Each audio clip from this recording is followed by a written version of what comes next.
If you'll be seated, we'll start with the program. I want to welcome you to the Fall General Faculty Meeting and want to welcome as guests any members of the Board of Governors or the legislatures or the members of the community. Apologies to the faculty that are teaching. We tried to change the time to 4, but there were other things that thwarted that effort. So I would be among you. I do hear you. I would have been there saying, yes, how can I come? It's at 2 o'clock and I'm teaching. But we did the best we could. Do want to make an announcement about the United Way. This is the time. And so just as a reminder of all of the activities in the community that the United Way supports. So faculty, we ask you to please be generous when the time comes. As expressed in the poem High Flight, we pause to remember those who have slipped away the surly bonds of earth and have trod the untrasped sanctity of space. We pause to remember faculty. July 14, 2003, Dr. Joseph Abramson was killed in an accident on I-64, and Joe served as a faculty senator. In the same accident, the husband of a Marshall student was also killed. Following that, Dr. Steve Shuklian from the Lewis College of Business also passed away. On the second commemoration of 9/11, we pause to remember the victims of the terrorist attacks of that day. And our own Paul Ambrose was on that plane that hit the Pentagon. So we also pause to recognize our servicemen and women who have given their lives in Iraq and those who are still serving there now as we meet today. If you will stand for a moment of silence.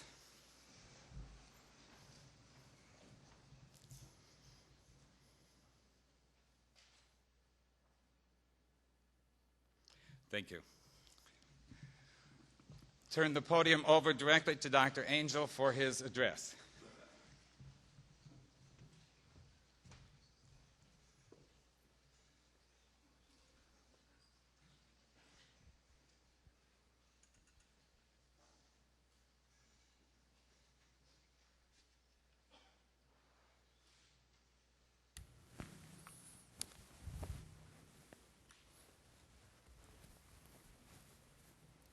Good afternoon. We're trying something a little bit different this year, so I may get some slides ahead from time to time, so forgive me. This is a great opportunity for me as your president to share the big picture in terms of what's going on at the institution. Today I'm going to try to do that in several different dimensions. The first dimension is going to talk about what we've accomplished over the last year. And there are a lot of things that we have done that I want to share with you just to remind you of the progress we are making. A second piece of that will be to talk about the challenges that we face, and they are significant ones, and probably what I call new realities in my talk. And then third, I want to talk about the initiatives that we've started in the past, and I want to talk a little bit about some new initiatives that don't necessarily take new dollars for us to do. And then make some conclusions for you, and I'll get through this as rapidly as I can. It's hard to condense everything the university is doing in one presentation, but I hope this is helpful. So this year, let's talk about the things that I want to share in the President's State of the University Address. I've labeled my address this year the Capability Challenge, and that's in 2 dimensions. The dimension number 1 of the significant new realities that we face, and the second dimension, the new frontiers or ways we can still do what we need to do. And it's going to cause some creativity to happen on our part. So the Capability Challenge, new realities, new frontiers. Thornton Wilder has one of my favorite quotations that I think puts this in context. His quotation is that every good and excellent thing in the world stands moment by moment on the razor's edge of danger and must be fought for. Higher education all across the country, and certainly higher education in the state of West Virginia, is well described by Thornton Wilder's quote. I don't want to skip over the people that I want to recognize. Some of you have been recognized, others has not. And I think it is important to introduce those individuals that are here. So let me do that first. We have a number of new people on our Board of Governors. Gary Atkins, Mike Farrell is back on our board, Brent Marsteller, Jim Satilli, whom you all know, and Michael Safjack. I know Michael Safjack is here. I see Joe Williams on our board that's here. Any other board members that are here, would you please stand?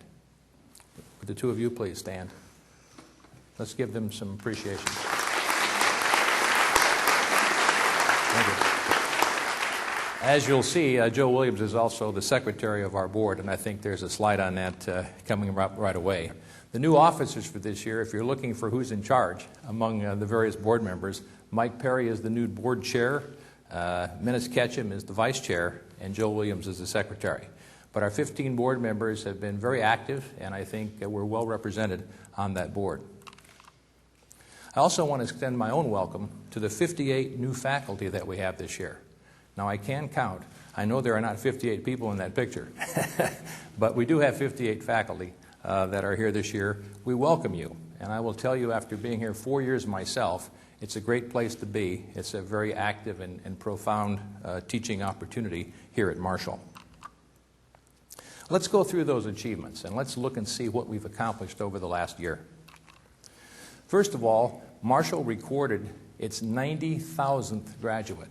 When I talk to alumni all over the country, they are amazed that we have that number of people who've graduated. They remember being on campus when we had maybe 2,600 people, and when I tell them we graduated that many last summer, they're absolutely amazed. Brianne Irwin was selected as the student to represent our 90,000th graduate, and she's done an excellent job of doing that. We also are publishing our second edition of Profiles in Prominence. That's a book that highlights 10 of our alumni who have done just remarkable things. Last year we highlighted people like Verna Gibson, who was the first female CEO of a Fortune 500 company in America. And this year we have 10 other wonderful stories to tell. I'll mention just one, Joe Johns, who covers the White House for NBC News. So some significant people have done great things. That book will be out in about 3 or 4 weeks.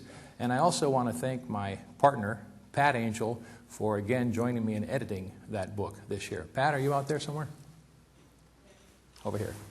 Thank you for doing that. Let's give her a hand as well.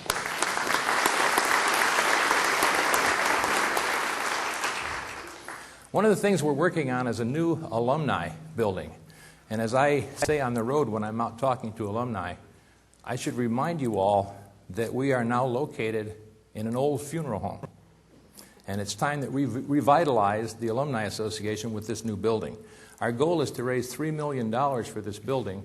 We are halfway toward that goal. We have about $1.5 million in hand. This is going to be a great new addition as we head toward our 100,000th graduate.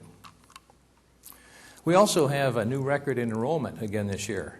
Now, we hit a high last year of 16,551, and we know we're going to surpass that. People say, well, Mr. President, where's the statistic? Our issue is that with our community college and our graduate program, we will have people enrolling all fall. But we can tell where we are this year compared to where we were last year. We will set a new enrollment record again this year at Marshall. That is remarkable when you consider for 13 years in a row, the K-12 graduates in this state have been declining. But we're still growing, and that's very good. My compliments to everybody at the institution in making that happen. The Promise Scholarship is one of the reasons. In 2002, we had 702 Promise Scholars. Now, there are people who are back this year. I think 72% of the people are back from the Promise Scholarships last year here at Marshall, and another 13% that are still here, but they're not on the scholarship anymore. So about 85% of the people who started here last year as Promise Scholars are back this year, a very, very good retention rate. And we're happy to note that we went up 13% this year in terms of Promise Scholars. That speaks well because it's a Promise Scholarship. You get to select anywhere in the state you want to go, and more people are choosing Marshall. Now, this is significant. This came out really this summer, and is something a lot of people aren't aware of. We were selected, and read this phraseology, as one of the leading schools in the country when it comes to undergraduate research and investigative learning. And that honor was bestowed on us the summer of 2003 by the National Council of Undergraduate Research. I am very proud of the fact that we don't wait for graduate school at Marshall to get students involved. And I think this is another major thing for national prominence for our institution. Now, you may or may not know that I started a new practice here, really 2 years ago.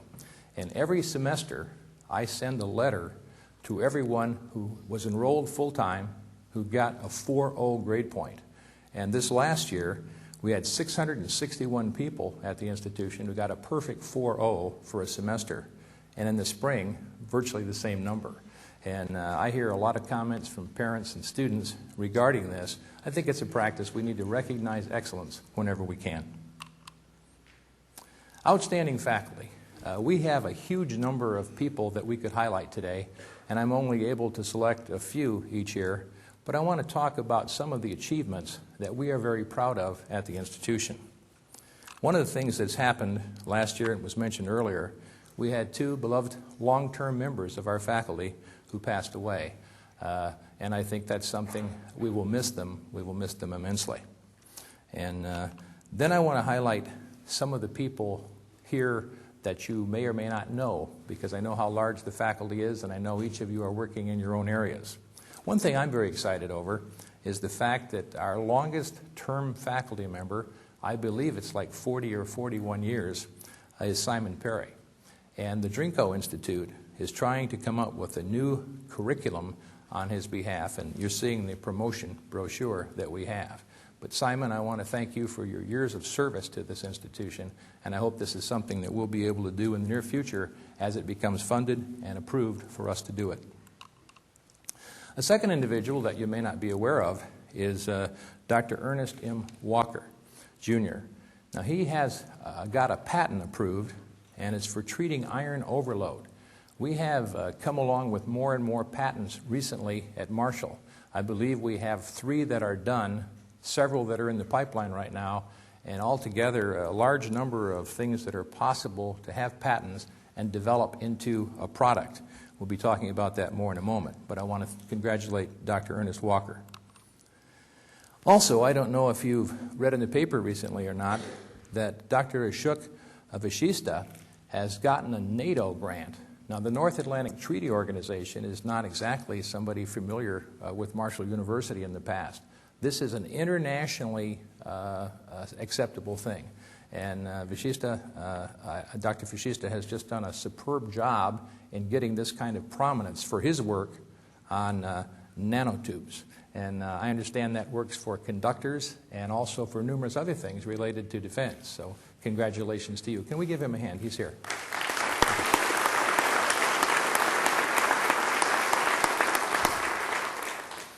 Now let's move to the capital campaign.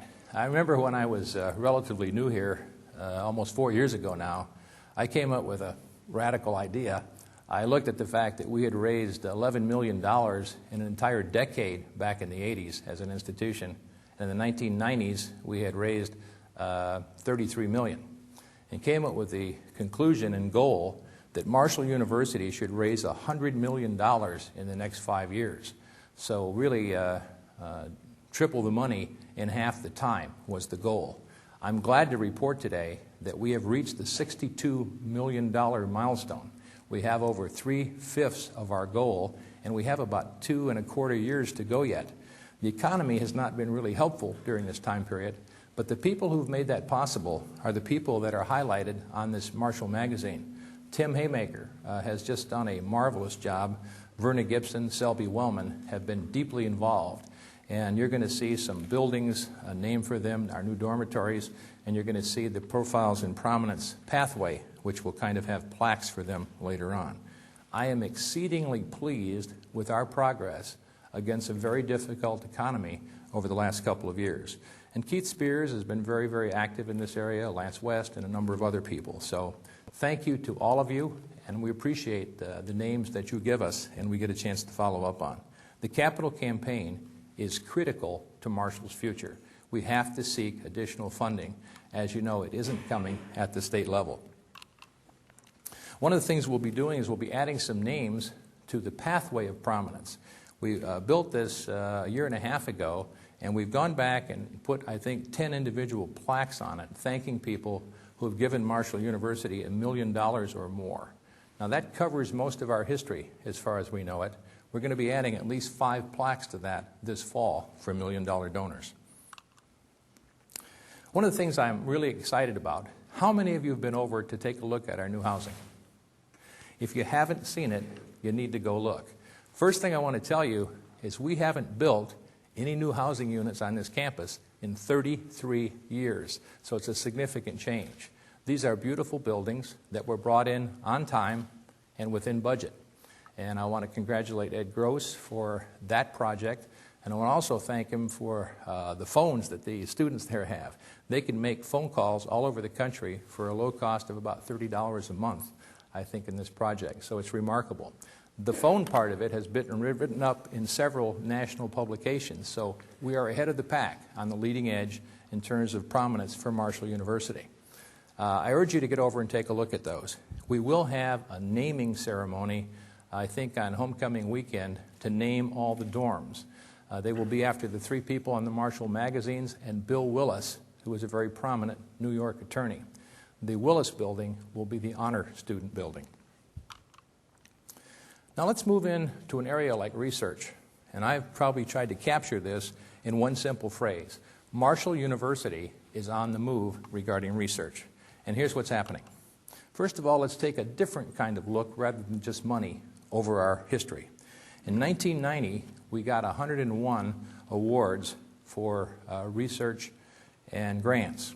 As you can see, we have gone to this year when we have tripled the number of awards that we've got. So almost 300 awards this past year. That doesn't come from me. That comes from faculty members who are pursuing research and are pursuing those grants. And I deeply appreciate that. I urge you to continue more, and we'll share some ways you can do that. What about new buildings which will extend our research capability? We've been talking about the Robert C. Byrd Biotechnology Building for a couple of years now. We've got $35.5 million from Senator Byrd over 2 years. This building will break ground sometime this year. Some of that relates to the bonding package that the state is working on for all of higher education, and some of it relates to this new Economic Development Committee that recently gave us $12.5 million in terms of an award. The problem is it's back in the courts again, and we're going to be waiting to find out when that money arrives. These 2 projects are really one project because both of them deal with doing our research and turning it into a product. And this is altogether, these 2 buildings side by side, amount to about a $50 million investment in our university, in our community, and in economic development in the state. Tomorrow at 10:30, we'll be going out for the dedication of the Comprehensive Cancer Center for Joan and James Edwards. The 2 of them have made possible $44 million in private money to take this initiative. About $24 million will be spent on building the building. The other part will be the functioning of the building and endowment to make it operate. I hope many of you will come out tomorrow or at least take time to jot Joan a note and say thank you. I talked with her several times this week. She is so excited over this project. It's going to be a great day tomorrow at 10:30. One of the things that we've got last year, and we've been very fortunate to escalate the amount of money that we have had, we got an $11 million award last year through Senator Byrd for our new clinical education center. This is going to be a 75,000 square foot facility, but it cost $22 million. We have $11 million in hand, and we are working through Washington sources to try to get that other $11 million so we can begin this project. It will be built, incidentally, over on the old football field. So those of you who wanted to see that torn down for a long period of time, you'll see something very progressive go in there within the next couple of years. I want to point out that something else I'm very proud of, I've not really heard anybody that said this, but I was looking over the numbers. I think we've graduated in the history of our medical school 958 doctors. This year we'll cross the 1,000 number. So congratulations to the medical school on moving us to this milestone. 1,000 doctors graduated from our medical school. Another thing we're doing is we're expanding our forensic center. And I'm very proud of the work that Dr. Terry Finger and his people have been able to do. Some marvelous things. Yesterday, we were informed that Marshall University, and I'll read this, Marshall University Forensic Science Center, its CODIS laboratories, have achieved an ISO certification. And this is in terms of testing and calibration laboratory. There are only 3 institutions in the whole country that have that. So we're one of the top 3 such laboratories in the United States. It's a new milestone of prominence for Marshall University. Terry, thank you for your work.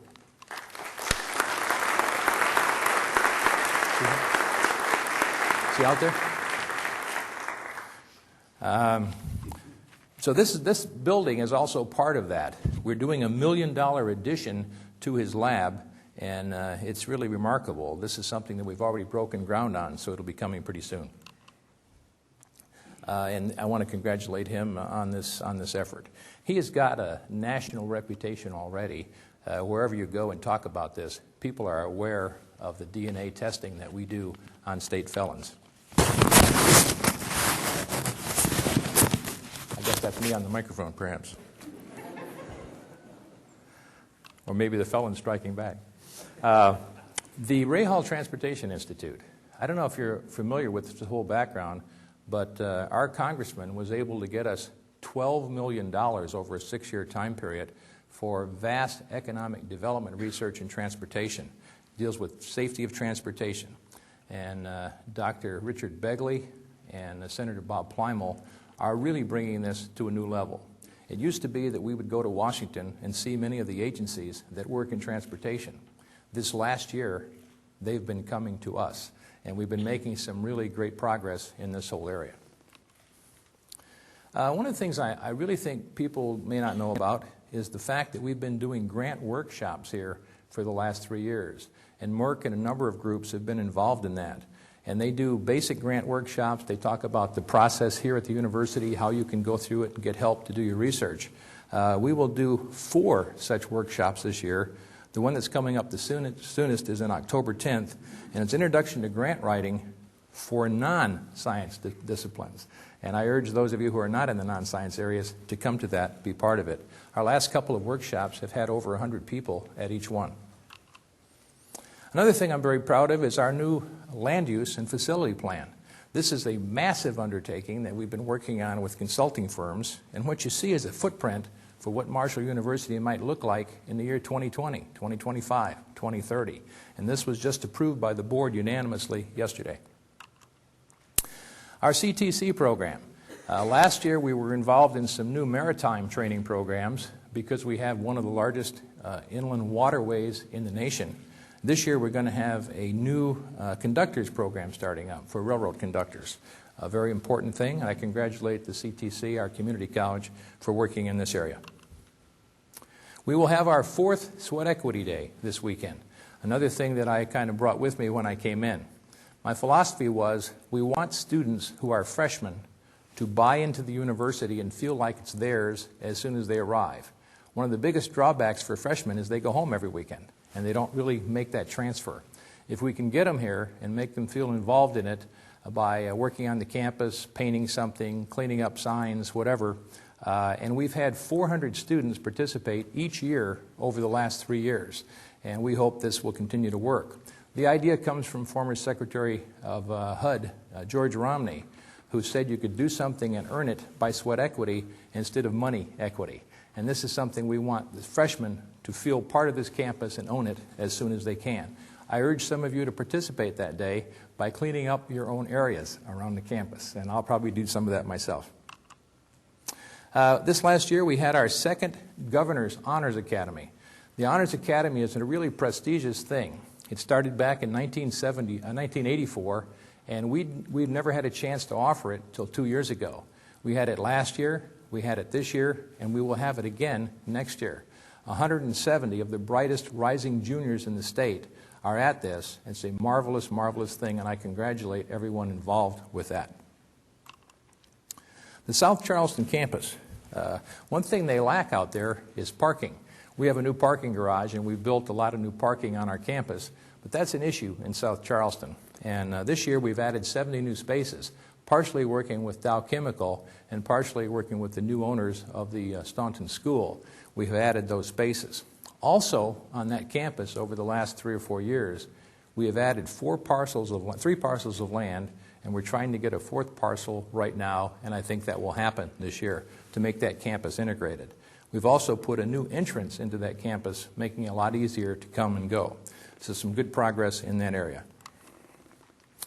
One thing that's happened on that campus is that with the Robert C. Byrd Institute, they've created a new magazine called Capacity, and appropriately has Senator Byrd on the cover.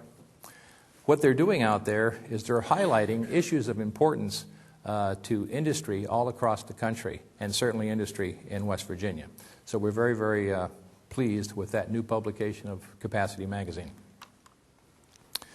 We can't do all these things without a lot of help.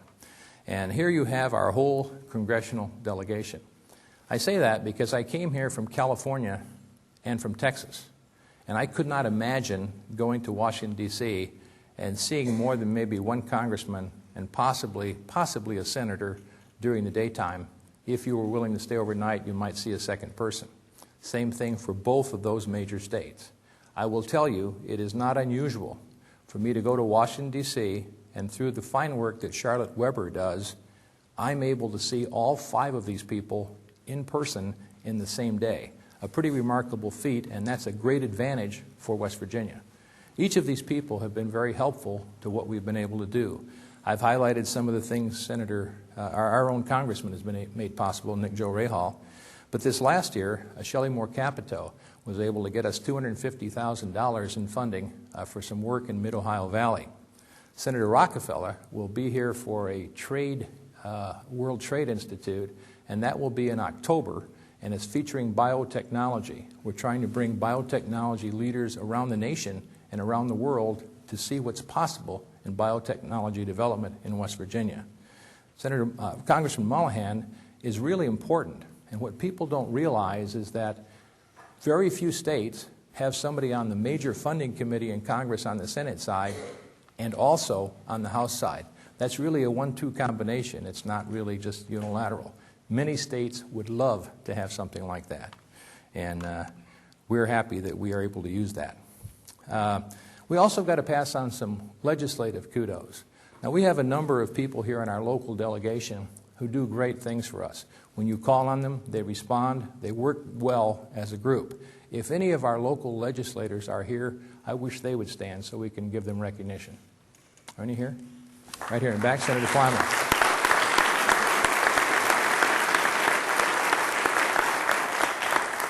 Let me say a word about Senator Plimer, not because he's here, but because of the rather prominent role that he plays in terms of this whole equation of what's happening with higher education. Senator Plimer not only has considerable experience and longevity in the legislature, seniority, he also has been elected to the position of chairman of the Senate Education Committee. I have to tell you flat out that were he not in that position, we would not have done as well as we did last year in the legislature. We were able to restore some money that was threatened to be taken away in our medical school area. We were able to get some extra funding for our medical school. We were able to get some additional money for peer equity. And I've got to tell you, having that role and having him in it is absolutely critical to our present and to our future. Again, a round of applause.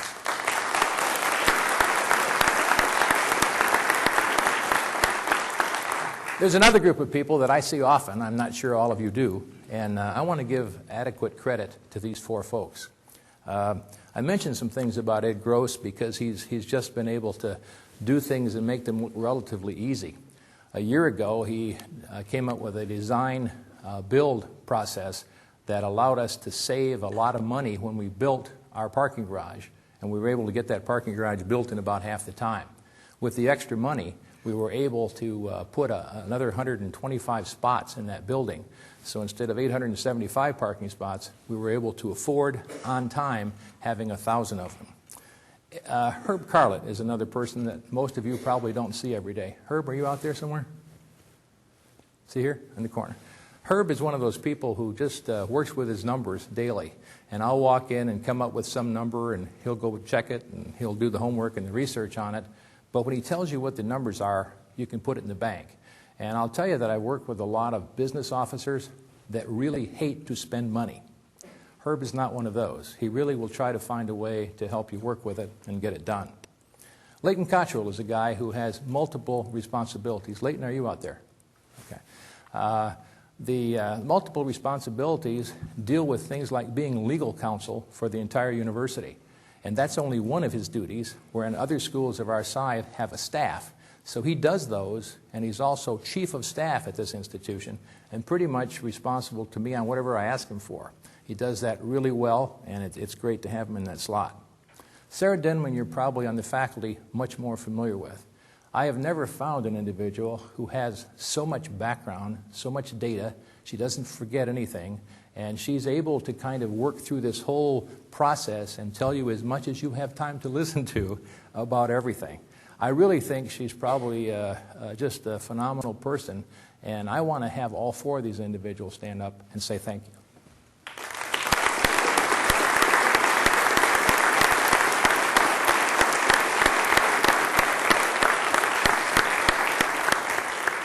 Okay, now for the hard part. We really have some significant challenges that are facing us. And I think not to recognize that would just be really not living in reality. It's somewhat comforting to look around the country and to see that other people have similar problems. I think the most recent report I saw is 47 of the 50 states have significant budget gaps. Those range all the way from $100 or $200 million up to the state of California. And when you look at their numbers, it's almost unbelievable. California is facing a $48 billion deficit. That's billion with a B. Their deficit is larger than any state budget except for New York and California. And how you dig out of that, I don't know. But we're more concerned about the problems right here. And we know some things have happened to us that are going to make the future a little rocky. So I call these new realities. I say they're new because I've been a president in 3 different states over the last 25 years and a legislator in Michigan for 5 years before that. I don't remember any time during that 30 years that anybody has gone through what the nation and what we are going through, kind of looking at major cuts, not just minor cuts, and now repeated major cuts. So these are what I would call harsh new realities. And they deal with having adequate funding. Let me share some news with you in kind of capsule form. Instead of giving you all my logic, I'm going to go back and give you kind of the bottom line and work back. It's like taking a chainsaw to your budget. And the first thing that you feel is you feel, well, gee, we've been doing a good job. We've been making progress. You become frustrated. You become angry. You don't see any reason why you should be penalized with cuts of this magnitude. And it has nothing to do with those kinds of issues. It has to do with dollars and cents.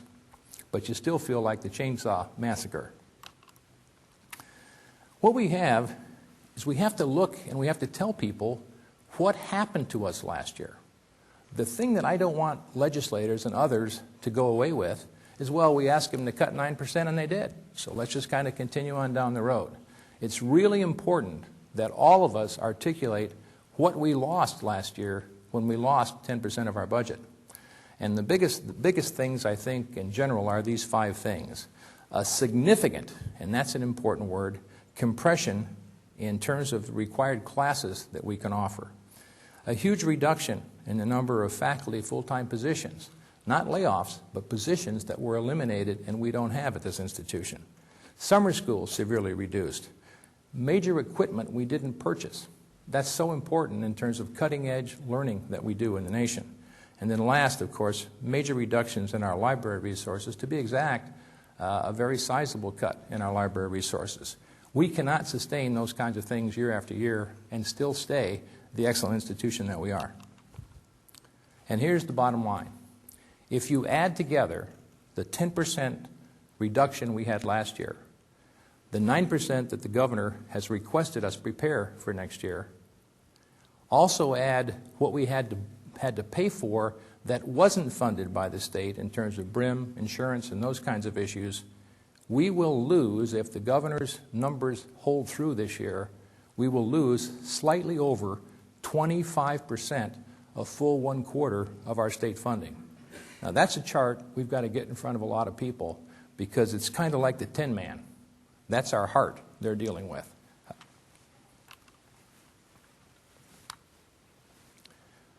People may realize that we had a compact that was required of us. Let's go back a little bit to the year 2000. I came in 2000.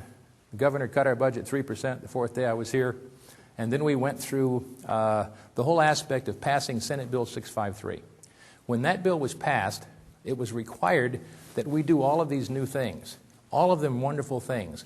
We're going to increase the number of people getting associate degrees, increase the number of people getting bachelor's degrees, increase master's education, have more doctorates in the state, help with economic development, do new public services. All are great goals. But what we were told is we were going to do this with new money. This is only 3 years ago. This is not another lifetime. During that 3 years, we slipped from the paradigm of saying, well, we're going to do all these things with new money, to the next paradigm, well, you're going to do all these things with no new money. Next came the idea you're going to do all these things with less money. Then it was slightly less money, what I call death by pinprick, and you have slightly less money.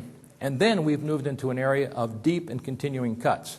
Now, I submit that's not the compact the state signed on for, and they can't hold us accountable for those kinds of things because we won't be able to do them with this kind of cuts.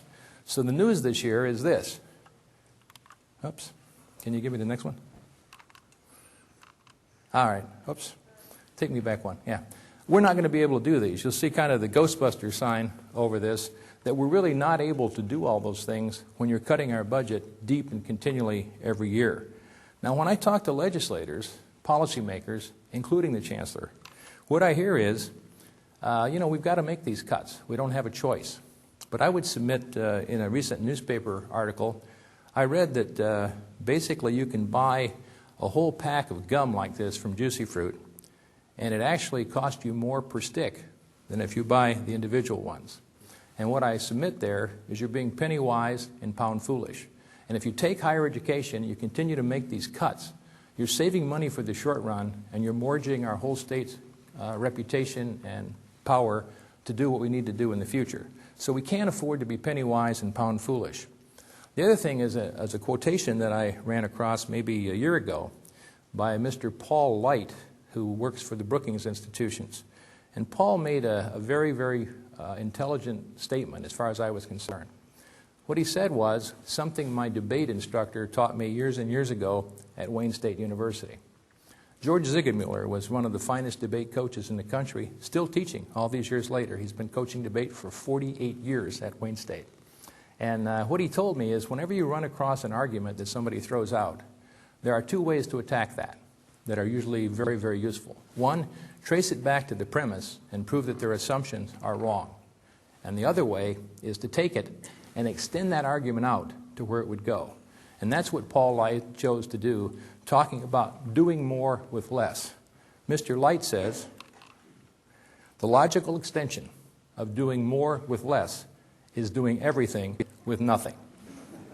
And I think that's kind of what we're facing at this point. There's a new book that's been out maybe a year and a half. I don't know if anybody's read it or not. It's called The Tipping Point. Anybody read that little book? It's really an excellent read. The book talks about when things happen for better or for worse and how rapidly things can shift. It's kind of the moment of truth when something's going to get instantly better or instantly worse. And I think that book is the tipping point for us. Higher education in America is facing a tipping point on what's going to happen to it in the future. And here in West Virginia, we are looking at the tipping point. If we go through yet another cut like we had last year, and we lose 25% of our budget, it's going to be years, maybe generations, before we can make that up. We are at the tipping point for higher education in this state. Is it going to get better, or is it going to get worse? The New York Times had something interesting to say, and I want to quote this as well. Unless the country renews its commitment to public higher education, the universities will find their faculties decimated and their degrees destroyed. The states will then learn that important institutions are easy to destroy and devilishly difficult to rebuild. That's exactly the tipping point we are facing. It's a great quote from the New York Times editorial, and we're going to make sure a lot of people get to see it. One thing I'm happy about, and I want to end this on just how bad things are, I want to tell you that a couple of things are happening that are really encouraging. As a matter of fact, there are three. The first thing is we've gotten a lot of editorial support nationally and in our state saying higher education can't sustain such cuts. These are from the Gazette, from the Charleston paper, Huntington paper, and there have been others in other parts of the state. I'm very encouraged by that. A second thing is that we have had a lot of legislators speaking up. Senator Bob Plymel, one of the most prominent, Representative John Doyle, who really writes the budget for higher education on the House side, has spoken up, and Jerry Mezzatesta has spoken up. A lot of our leaders are talking how bad it would be for higher education. The message we're going to try to do this year is the third good thing. So we have the media that are talking about higher education, supporting it. We have the legislative leaders that are talking about how important it is. And we have something unique this year. I don't know if we can do it, but it's something we're going to try. It's called trying to achieve a unity budget request. What that means is all 16 institutions, public, in higher education in this state, would join together in saying what we want is no more cuts. As far as I know, this process has been this so far. About 3 weeks ago, maybe 4, I was invited to participate in a discussion with the HEPC. They had the major HEPC leaders, the House Higher Education Policy Committee. Those people met with like 4 presidents in the state, President Hardesty, myself, and 2 of the college presidents in the state. We talked about what we needed, how bad the crisis was, and was it possible for us to have an agenda that we could all go in and ask for the same thing. Over the next couple of weeks, we actually achieved a vote of the presidents in the state saying, yes, we can do that. The Policy Commission actually passed it about a week ago. So we have in writing now a general thing that we're going to try to go for no more cuts. Now, that means we're not going to get all these new things funded for everyone, but we will be very successful this year if we can stop those cuts from happening. And I'm very encouraged by the fact that the presidents have signed this document, and also the board at WVU approved it, so the board at WVU approved it, and our board yesterday passed it unanimously. So I think that's good news. New frontiers. So there's no money. What else is new? The question is, what can we do? Where can we go from there? And the new frontiers to me mean it's the second barrel. Barrel number 1 is the reality that you have to look at not having a lot of money. But barrel number 2 is you have to make sure you don't lose sight of where you want to be by the year 2010, 2020. You have to look at those realities and still find a way to go to the next level. First, we have some continuing initiatives, and there are 3 of these that we've started in the past. I believe in these very strongly, and I want to make sure we don't stop our efforts in this direction. One of those is strengthening the senior year of high school. I know it's important to continue that. We've had people who take math for 3 years, and their senior year they decide they're going to just have fun and graduate the following year. I can't tell you how many high school people I've talked with who've said that. We've got to stop doing that and get our people to go to the next level. Last year, we sponsored the first statewide conference on improving the senior year in the nation, and we did it with the Department of Education, David Stewart. It was well attended, and we had some great speakers. Sarah Denman and Mike McGuffey worked on that, making it possible. It was a good beginning to that. I don't want to lose sight of the fact that we want to help improve the senior year, not only in our state, but in our nation. A second one is something that's very near and dear to all of us, and that is the Health and Wellness Center. I told you last year that West Virginia has some of the worst health statistics in the nation. As a matter of fact, if you create something called a bad health index rather than a good health index, and you talk about state averages across the country, we exceed the state average, bad, on the worst side, in virtually every category.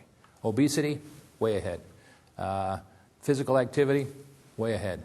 Tobacco chewing, way ahead. Diabetes, way ahead. You pick the number, and West Virginia is at the very bottom in most of these. The other thing is, if you take West Virginia and break it up in parts, our half of the state is much worse off than the northern half of the state. You know who can help change that? We can.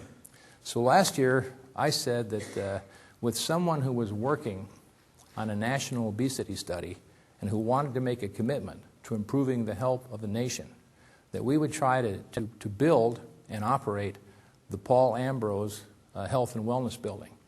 I think that's a major goal that we need to achieve. We haven't raised a lot of money for it last year, although we've got 3 or 4 places that we're trying to get it out there. But I think it's so important that we do the public good in this state. And the public good has got to be improving our public health, particularly in our part of the state. So I want Paul to know that we remember him. I want his parents, Ken and Sharon, to know that we remember him. And I want to see us move to the step of having a Paul Ambrose Health and Wellness Center and a health program that comes out of that center that will affect people statewide.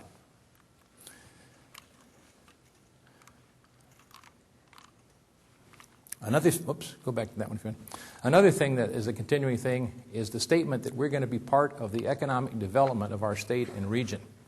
Now, when 653 passed, Senate Bill 653, one of the things that it did is it said we will be an economic engine in the state. It assigned us that responsibility. We took a major step in this area with some of the buildings that we've described. But we started a new effort this year called IDEA. And you'll have to talk to Cal Kent to find out what all those letters mean. What it means basically is we're going to take the research that we have on our campus, and we're going to turn that research into a product here in this state. And we're going to let that actually grow here. That's going to benefit the economy in our part of the state and the whole state. And it's also going to benefit Marshall University because some of those royalties will come back to us. We tapped Cal Kent to do this because of his past record. I will tell you that Cal Kent is a guy that I sometimes refer to as simply Clark because he's able to jump tall buildings, not necessarily in one leap, but he can get it done. And I think it's someone who really had the expertise to get this moving. We've got a number of people involved in this. One of the local leaders is Dr. Joe Tuma, and then also the 3 people on our magazines earlier who have helped get this started. This is an excellent idea, and as Victor Hugo wrote, nothing is so powerful as an idea whose time has come. And the idea time has come for Marshall. Okay, those are current initiatives that we're going to keep on traveling on. What can we do looking out at kind of where we are this year in terms of lack of new resources? I was looking through some data recently in terms of what had happened in the United States, and it reminded me of the old movie that was out in the 60s, Where the Boys Are. Only there's a new twist. It's where the boys are not. They're not in college. Over the last 25 years, not only have the number of women in college been going up, which is great, but the number of men in colleges has been going down for 25 years. Those numbers are going to be harmful to this country if somebody doesn't go back and recapture that. I'd like Marshall University to be active in trying to induce the men to come back to college and to move forward in that area. There's a lot of data on that. I'd invite you all to explore that area with me. The next area that I have may be a little scary to you, but I want to throw it out there anyway. And I'd like to introduce it by way of a story. When I became president of Citrus College back in 1981, I was pretty much computer illiterate. Didn't know how to use them. My secretaries will probably tell you I haven't changed much. But I think at that time I really didn't know much about computers at all. And I decided that one of the things that I should do is take a computer course. So I did it at night as a regular course for a whole semester, and I took it from one of my own faculty members. And during that course, I had this experience. We spent 6 weeks learning machine language, which meant how computers started and kind of what those things were. And I didn't see a lot of relevance to that because I wanted to learn how to use computers. The next thing we did is we spent 6 weeks using KeyPunch. And those things were out of date by 5 or 6 years even then, but we were still training people on KeyPunch computers. And then finally, we got to what I thought the course was all about. We got to 6 weeks on how to use a computer, word processing, charts and graphs, and things of that nature. And I found that very useful. So I did something unusual. As president, I said, hey, I want this course changed. I don't interfere with things like that, but I said, everybody's taking this course, and as far as I'm concerned, 12 weeks isn't very useful to folks, so we need to get it changed. The faculty worked on that for, I think, a year, and a year later we put in a new computer course that didn't have machine language and didn't have KeyPunch. The other thing I found out is the KeyPunches we were using were leased, so we could take them back and not use them anymore at no penalty to us whatsoever. So it was something that needed to be done, and I think it turned out well for the institution, got us on the forefront of working on computers. What I'm suggesting to you is another something that relates to that, that's going to be a challenge to you to help me work on and see what can be done. And here it is. I think I was going to give you that quote, but let's go on to the next one. I want to do a 4-year degree in 4 years. Okay? Now, the issues for these are several. Number one, it costs a lot of money to go to college. Number two is it affects our graduation rate, that people keep statistics on us. Number three is I think it can be done. We need to look at this kind of like I did that computer course when I took it. And instead of adding courses every time something changes, we don't seem to be able to delete anything. We always just keep adding on. So what used to be 120 hours to graduate turned into 122, 124, 128. And I think the national average is up around 130 or 132 right now. I'm not saying we can do that in every area, but I am saying this will be one of those things that will get Marshall some prominence and some real productivity if we can at least locate some degrees where you really can graduate in 4 years with 120 hours. We need to look at what we can stop doing rather than what else we're going to add. And I know that's a tough challenge, and I don't mean we're going to do this radically or quickly, but I'm serious about exploring it. Ultimately, because of the things we've done in the past, we've been able to move to a degree of prominence. And I think my goal would be that by the year 2010, Marshall would be recognized as a medallion institution. What is a medallion institution? When you wear a medallion, it says you prize something, you're proud of it. And have other people recognize us as a medallion institution. We are much more than a national football program. We are an institution that has made major academic strides over the last decade or more. And we're going to continue to do that. And I'd like to see Marshall looked at as a medallion institution, not mid-major, but something in the major category. What are we going to need? To work our way through both of these dimensions, the reality that we don't have a lot of money to work with and we're threatened with losing more of it, and the reality that we want to keep the momentum going and be able to do what we need to do. I think we're going to need three things. We're going to need courage, because it's going to take some tenacity. And you can't always say, well, the governor asked us to cut 10%, so we have to do that. I don't think we can be that meek and non-responsive. And why we can't be that meek and non-responsive is because of our conviction. And our conviction should be what Thornton Wilder said. Our conviction is that what we do is worthwhile. It's extremely worthwhile, and we're going to fight for that. So our courage comes directly from our conviction that what we're doing is right. As I like to put it, we don't make widgets at Marshall University. We change lives. The last issue is one of creativity. We're going to have to continually search out new ways to do things. And that's one of the reasons that I highlighted my senior vice presidents earlier. Usually, our meetings start off with what the problem is, and we try to locate a way that we can do what we need to do. That's true of a lot of other people, not just the senior VPs. But we've got to attack the future and be creative in how we're going to solve some of those problems. Somebody else is not going to do it all for us. We're going to have to do a piece of that ourselves.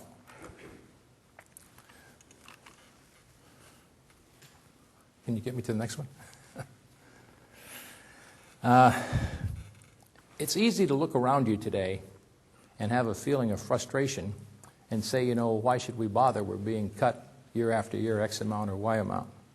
And I would remind you of this kind of positive outlook. All things are possible in the future. They just look a little difficult during the time that you're in. As Wilder said, every good and excellent thing in the world stands moment by moment on the razor's edge and in danger and must be fought for. I am positive that if any institution in the country can deal with these new realities, what I call harsh new realities, Marshall University can. And I think we can, should, and will take these new things and move to a new level of growth and development. Marshall University can do that. The capability challenge that we all face this year is more intense than it's ever been. It is not an easy time. It would be great to say, gee, I wish this was a decade ago, or I wish it was next year. The problem is, it isn't. It's here now. And as Marshall McLuhan once said, there are no passengers on this vehicle. We're all crew. We've got to work and do this together. The capability challenge that I would leave you with for this year is this, in a nutshell. The challenge is to take those harsh new realities and move them ahead. Shakespeare said, all things are ready if our minds be so. My mind is. The question is yours?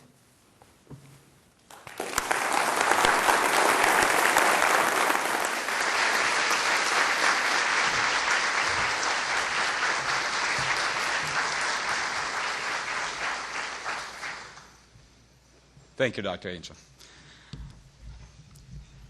We have to accentuate the positive, eliminate the negative, latch onto the affirmative, and don't mess with Mr. In-Between.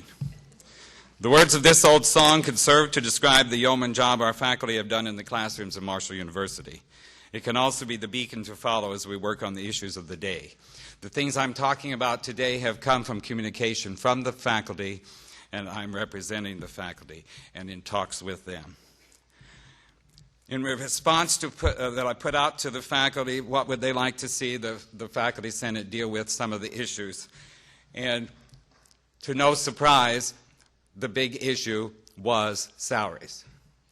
Now, these were responses from serious educators who also, I was touched by the number of apologies that they would mention this. But after 2 years of no salary increase, this is an issue, and so it has come to the front.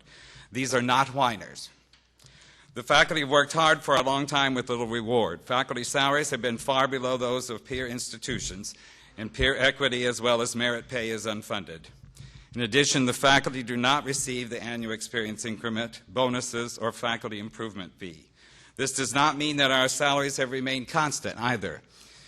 The cost of living has continued to rise, and we're also paying more for health insurance, and parking is not a perk, okay? As the faculty can tell you, we also pay more for the privilege of university parking.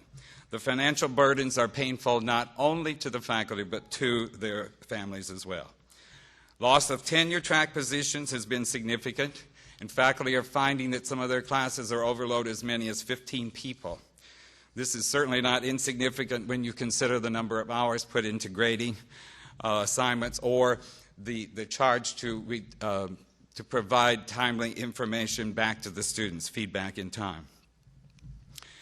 At the same time, faculty feel overwhelmed by paperwork and reports, which continues to increase, and we all know that will happen. Talk of furloughs and layoffs has had a debilitating effect. So, is it any wonder that morale might be low among faculty members here at Marshall? Faculty often feel that they are the last to know sometimes what is going on. They feel they have little voice in decision making. They just want to know where they are in the food chain.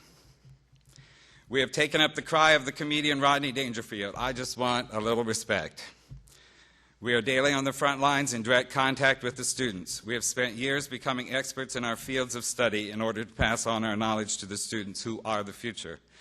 The national prominence that is so highly valued begins in the classroom, and I'm convinced of that. Democracy itself is based on putting faith in an educated and informed electorate. As educators, we deserve respect and we deserve a voice in the future of the institution.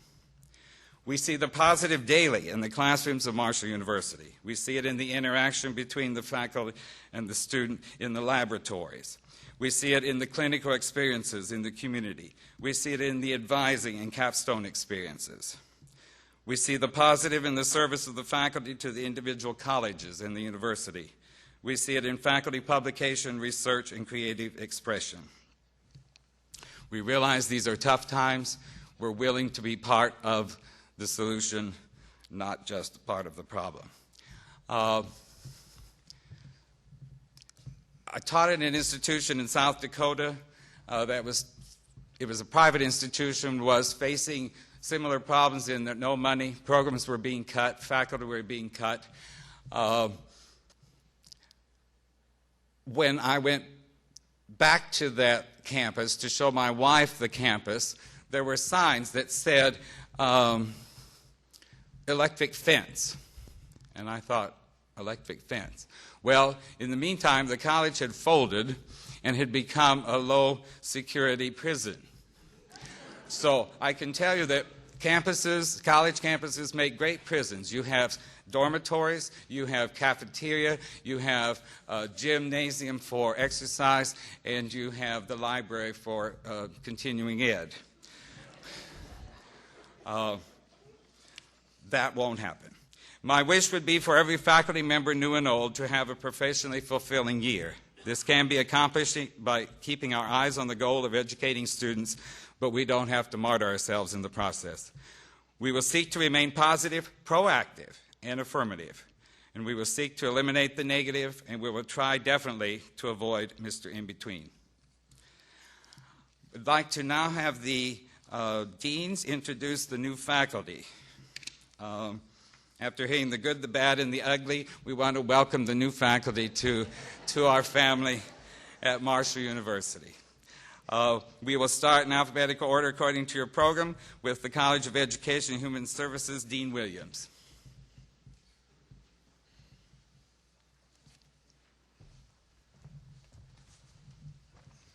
Good afternoon. The College of Education and Human Services has one new tenure-track faculty member. I am pleased to introduce Dr. Barbara Lobach. Barbara, are you here? If so, stand so we can all see you. She is serving as an assistant professor in the School of Education. Barbara took her PhD from the University of Cincinnati and has a specialization in reading. So welcome, Barbara. College of Fine Arts, Dean Van Horn. Thank you. College of Fine Arts is pleased to welcome two new faculty, and I know they were here earlier.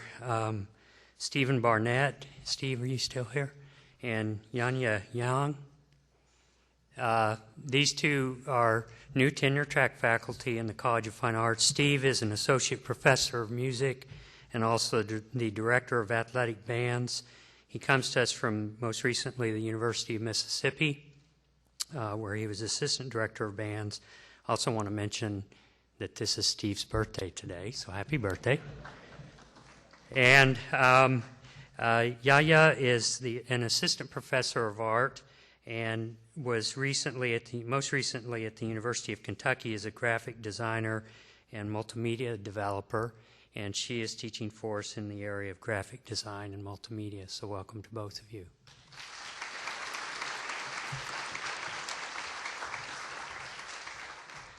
College of Information Technology and Engineering,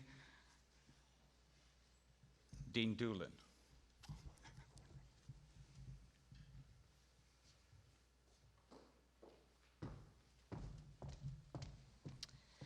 I'm very pleased to introduce three new site faculty members today.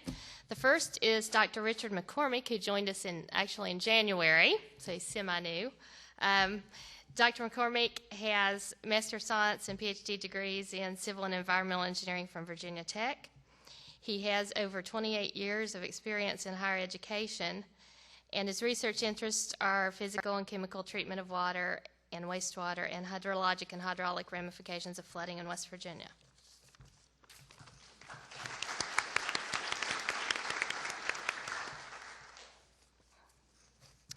Dr. Patricia Logan, there you are, okay, has joined us this fall as Associate Professor of Information Systems. She was most recently, prior to joining Marshall, an Associate Professor in Information Systems and Technologies Department at Weber State University, and has worked in the field of information technology management for 15 years with senior IT management positions in banking and insurance industries. Her primary teaching responsibilities and research interests are computer forensics, data communications, networks, and information security.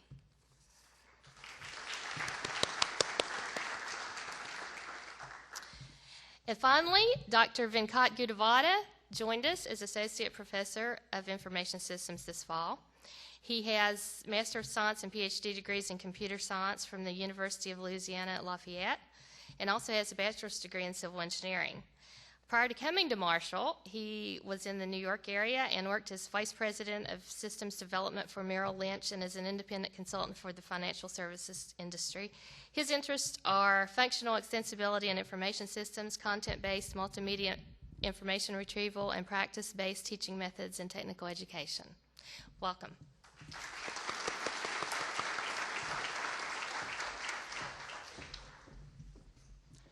College of Nursing and College of Liberal Arts. Sorry, Dean Murphy.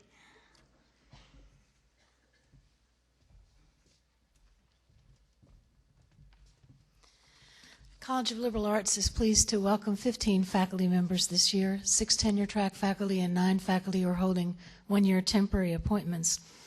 With our tenure-track faculty in the Department of Geography, Dr. Joshua Hagan.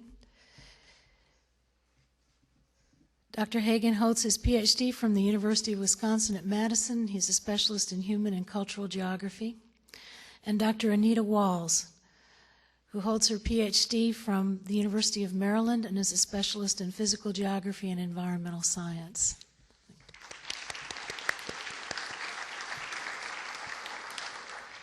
In the Department of History, Dr. Daniel Holbrook. Dr. Holbrook holds his PhD from Carnegie Mellon University with a specialty in the history of science and technology and also in public history.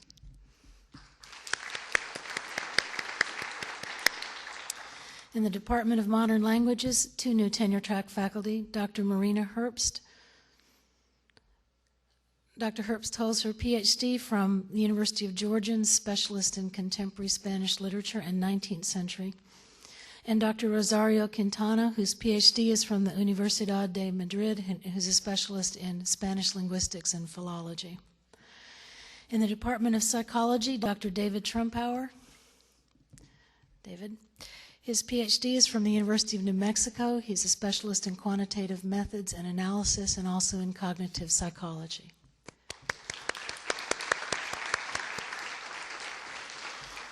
And these are our faculty holding one-year appointments. In the Department of Criminal Justice, Cynthia Hamilton. Cynthia is a doctoral candidate at the University of Cincinnati. She's completing her dissertation this semester, and her area of specialization is in institutional corrections. And Joan Wheeler. Joan holds a Master of Science degree in Criminal Justice from Marshall University.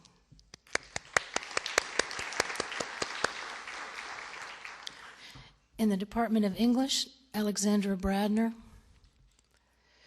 Alexandra is completing her PhD in philosophy at Northwestern University, and her area of specialization is philosophy of science and cultural studies. Jennifer Gingrich, who holds her Master of Arts degree from Marshall and is specializing in composition and rhetoric. And Mary Welch, also a master's from Marshall University with a specialization in rhetoric and composition.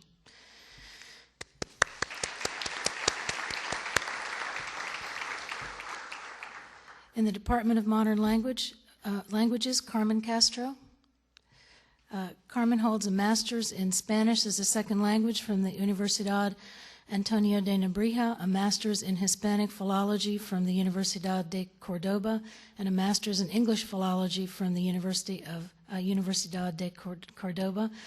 And obviously, as you can tell, she's a specialist in Spanish language instruction.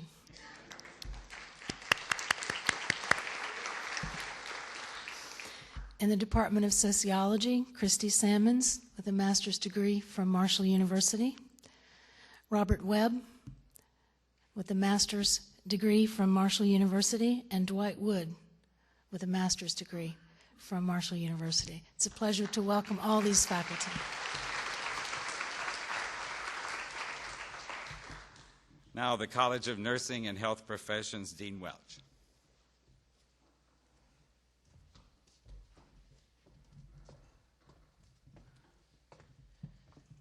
Contrary to the program, I have 4 new faculty to welcome, 2 tenure track and 2 on one-year temporary appointments. In the Department of Communication Disorders, Susan Frank comes to us from Akron. Is Susan here? Yes, she is. She's wonderful. She brings a great deal of expertise to us. And also Pamela Holland and Lucia Dixon. Lucia's here, I see her. These women are specialists in their field and bring a depth of clinical expertise for our students that we really appreciate. Thank you.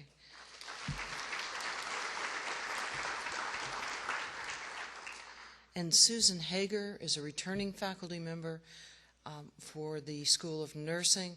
I don't see Susan here right now. She also brings a great deal of clinical practice and a background not only in obstetrical nursing but as a nurse practitioner. And like most of the faculty, we all practice. So, anyway, welcome Susan too.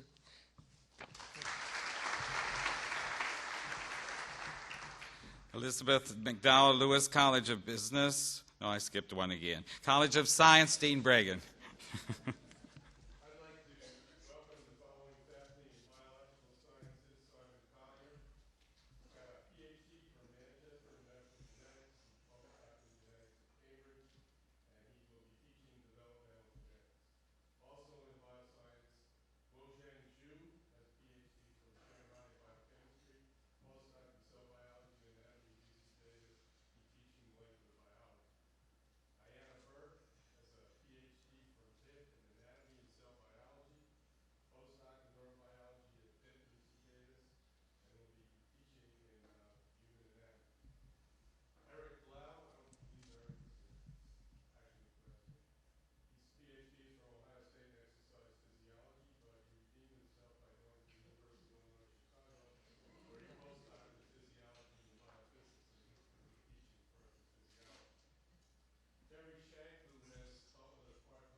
The Elizabeth McDowell Lewis College of Business, Dean Kim. Lewis College of Business has 2 full-time tenure professors this year. Dr. Joy Palacieri, stand up, please. She is a native West Virginian. After she finished her BBA and then MS from the other side of school, she went to Southern Illinois University. After she finished her PhD from there, she went to Southern Indiana University, worked there about 13 years. Actually, in the last 3 years, she was doing chair for the management marketing side. We were really fortunate having her. She is going to be professor in management and teaching strategic management and then policies. And then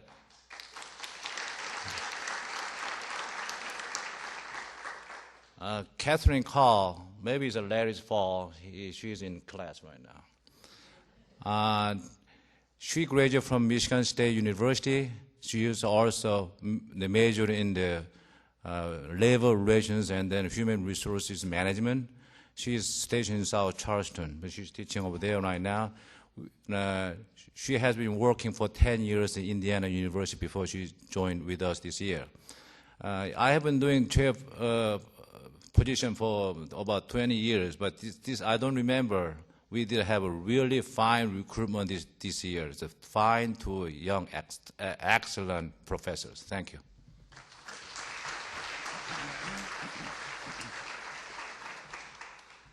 Joan C. Edwards School of Medicine. Is Dean McCown here? Is there someone representing? Okay. I'm here, but we have a better voice. Okay.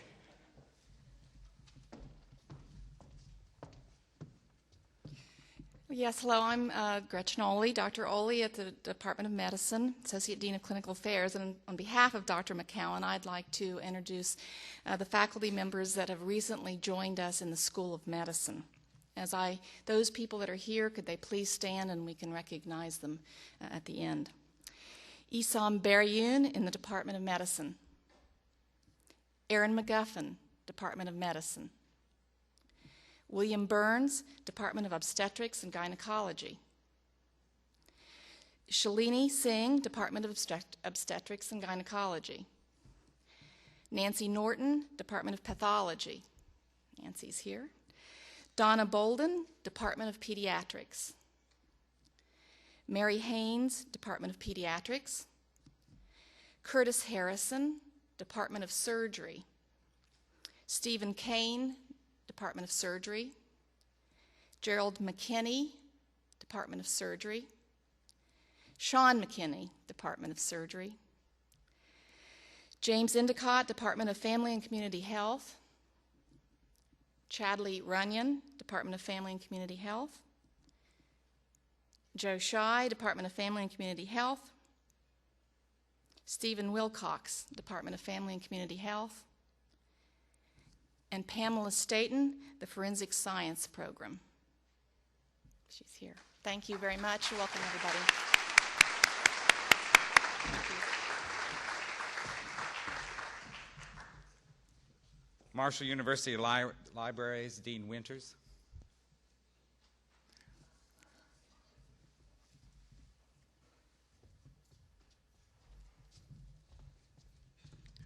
Dean Winters is obviously not here. She was unable to make it this afternoon, but we would like to welcome our new librarian, Floyd Sir. Floyd has, beside his library science degree, he also has a master's in education. He was the off-campus services librarian at Saginaw Valley State University. He has come to us as our web services and reference librarian, and he is largely responsible for the new look of the University Library's webpage, and we're happy for that. Thank you.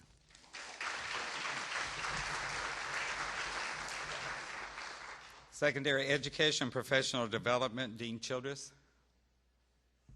That'd be South Charleston. The W. Page Pitt School of Journalism and Mass Communications, Dean Shaver.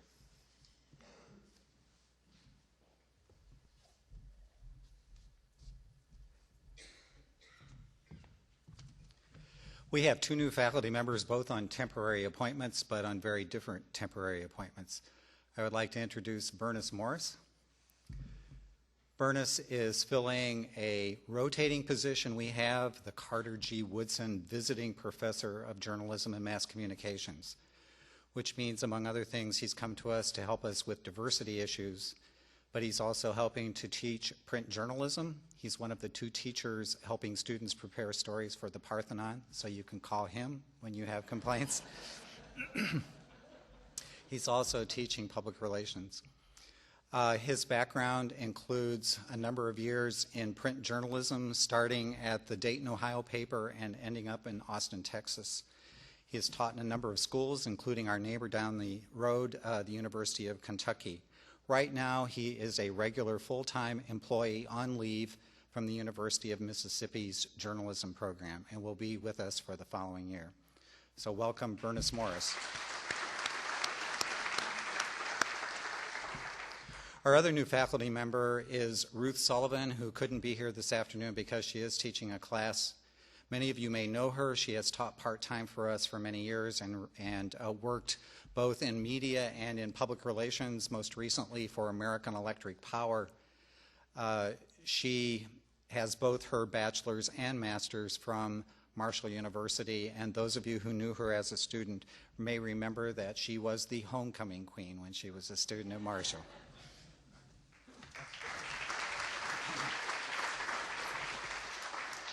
Welcome, new faculty, and have a most enjoyable year. There are light refreshments in the lobby as you leave, and the general faculty meeting is adjourned.